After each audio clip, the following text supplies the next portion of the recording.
लानत है ऐसी जमहूरियत पर जहां बेटियों की इज्जत लूटी जाए। लानत है ऐसी जमहूरियत पर जहां बच्चियों के बाल में चांदी आ जाए, सर सफेद हो जाएं और माँ बाप के पास हाथ पीले करने का पैसा ना हो।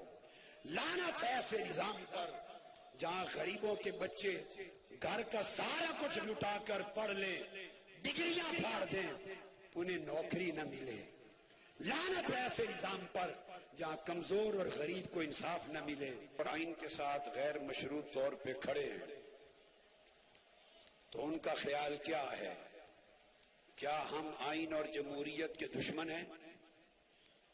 हमने कभी आइन और जमहूरियत की नफी की है?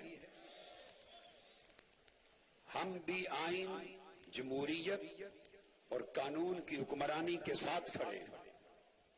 तुम यहां कत्ल करो हो, कत्ल भी करते हो और कहते हो कि मकतूल चीखे भी नहीं, हाय भी न करे। तुम कराने बर्बाद भी करते हो और कहते हो कोई एहतजाज भी ना करे। ऐसी पार्लियामेंट के ऊपर वाकई मैं लानत भेजता हूं। लानत हो इस पार्लियामेंट पे।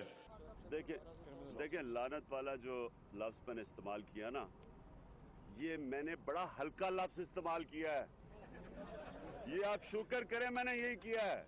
मैं जो लफ्ज कहना चाहता था ना, जो मेरे मुल्क के को लूट रहे हैं, या आधे बच्चे बेचारे, उनका ना स्टंटेड ग्रोथ एक बीमारी हुई है कि उनका ना कद बढ़ता है ना उनकी ब्रेन बढ़ती है, क्योंकि हम उनको खाना नहीं दे सकते और इनका पेट नहीं भरता दूसरों का, और वो पार्लियामेंट उनको प्रोटेक्ट कर रही है। मुझे ये बताए कौन सी दुनिया की पार्लियामेंट अवाम दुश्मन को प्रोटेक्ट करती है? तो मैं जो लफ्ज इस्तेमाल करना चाहता था वो सख्त है। इससे इनको शुक्र करना चाहिए मैंने कंट्रोल किया अपने आप को।